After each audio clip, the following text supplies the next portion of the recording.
It is Saturday. Well, it's probably about 12 noon, I think now. It's getting hot, and yes, I'm drinking coffee. But I haven't sat out here on the front porch in probably three and a half weeks, something like that. It's been hot. I've been busy and have just wanted to kind of come in and relax. So the week has gone good. The kids have really responded, very well in my classes.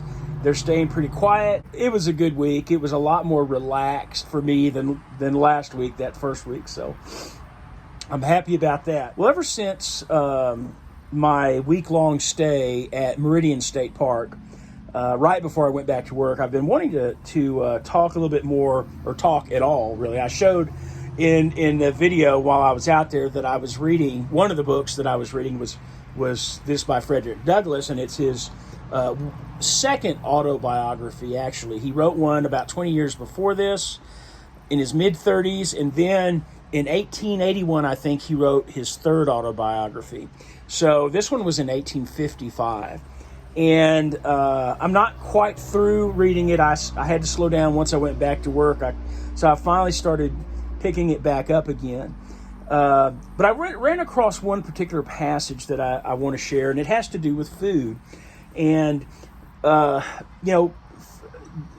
Frederick Douglass was owned by a Colonel Lloyd. And now this guy was, and actually he was owned by a hired hand of this Colonel Lloyd. The Lloyd family had multiple plantations. They were into shipping. They owned ships and all kinds of things. So they were extremely wealthy. They weren't your typical slaveholder or even wealthy plantation slaveholder. These were extremely, extremely wealthy. And so one of the things Frederick Douglass does at this point in the book, he talks about the food that the slaves got that were owned by the Lloyds on this particular plantation. And of course it was awful. I mean, their rations were next to nothing, especially for as hard as they had to work. And of course he explains the sleeping situation too. But it was better in other places because he had moved around. He'd been passed around for various reasons as a slave. And so the conditions were better, than in other places than they were here. But so he contrasts the food that the slaves got under the Lloyd family with what the Lloyds themselves and their family and friends would eat continuously. I mean, it was their regular fare, and it was just amazing what kinds of food that was provided for them at every meal. And they were so wealthy, and they had stuff, and they were into shipping. They had stuff brought in from other countries, on hand, all kinds of stuff. So they really lived it up as far as definitely the food. And so it's interesting how Douglass here describes it. Okay, here's what he writes. The poor slave on his hard pine plank, but scantily covered with his thin blanket, sleeps more soundly than the feverish voluptuary who reclines upon his feather bed and downy pillow. Food to the indolent lounger is poison, not sustenance. Lurking beneath all their dishes are invisible spirits of evil, ready to feed the self-deluded gormandizers with aches, pains, fierce temper, uncontrolled passions, dyspepsia, rheumatism, lumbago, and gout. And of these the Lloyds got their full share. To the pampered love of ease there is no resting place. What is pleasant today is repulsive tomorrow. What is soft now is hard at another time. What is sweet in the morning is bitter in the evening. Neither to the wicked nor to the idler is there any solid peace. Quote, troubled like the restless sea. And that last line, that last quote there is from Jeremiah chapter 49 and verse 23. of the Old Testament. So it struck me very interesting that he would have this point of view. But they definitely knew, obviously enough by this time, the ill effects of too much food and not enough work, not enough activity. And so it just kind of, hit me, that obviously that's something we know, but I just wasn't expecting him to mention it in this, this profound way in this book. I wasn't expecting to find it here. But so true. We don't think about, we enjoy it. We enjoy it while we're eating it. We enjoy it when we're younger, when it doesn't have as much of an effect on our bodies, but we continue to do it. And as time goes on, it has its ill effects that get worse and worse and worse. And the self-discipline is extremely important in really in any aspect of life, but definitely when it comes to food. And so, from a slave's perspective, obviously they had no control over the food that they received, the food that was given to them. They didn't have a choice in the matter. My favorite line in this passage that I just read a moment ago is where he writes, "Lurking beneath all their dishes are invisible spirits of evil."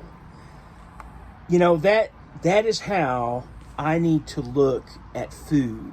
I mean, in general, there's food that I can eat, my eating plan that I know is best for me, healthiest for me, yes. But my overall view of food, and especially specific foods and types of foods that are bad for me, that's how I need to look at it, as poison. At my age, my size, and all that. And, I stopped the video a minute ago because I was just rambling. I didn't really know what to say, how to put into words, because this did make an impression upon me, this passage here, this whole book. There's many things that have made an impression upon me, but I wasn't expecting something, that, written by him back in 1855 to be, so poignant for me. That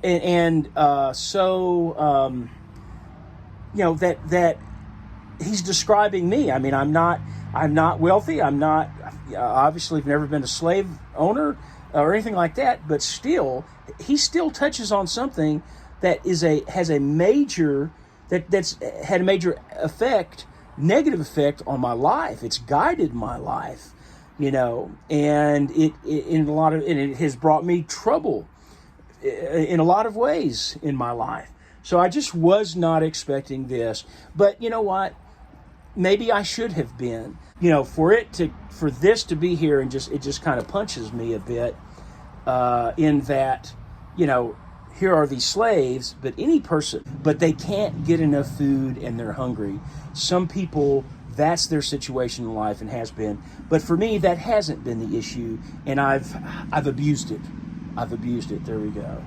And so, it made me think. Definitely made me think. And it's this kind of thing that I search for, really, and inspiration, motivation to keep changing, to keep progressing, to keep moving forward, keep doing what I know I need to do. So, just didn't expect to find it in this book. Good Sunday morning, everybody. Okay, well, it's getting light out there. Usually I get this done before it starts getting light, but didn't sleep real well. Slept okay, but had a cup of coffee sitting in the living room. It's real dark. I just kind of milked it, and just enjoyed it. And I just let time get away from me.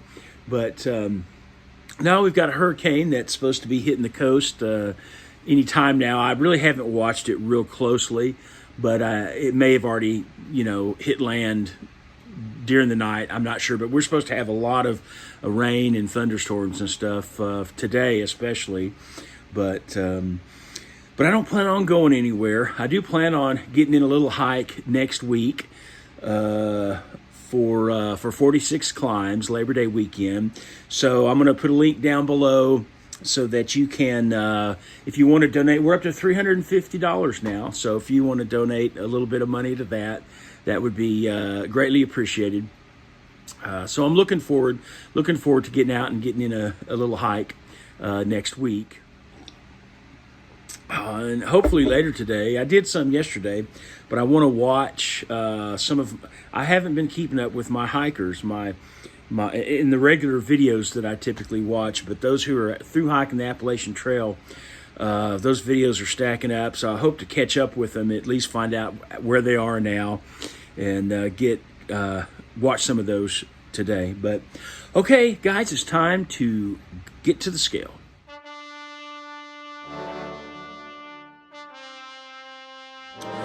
So last time I weighed 311.6 pounds, and this morning 311.6 as well. So that happens every now and then where it's exactly the same. Anyway, guys, it was, like I said, a good week. It was not as stressful. And so I'm looking forward to this week, and I hope y'all are too. So thanks for watching. Please like, comment, subscribe, and Lord willing, I'll see you next Sunday.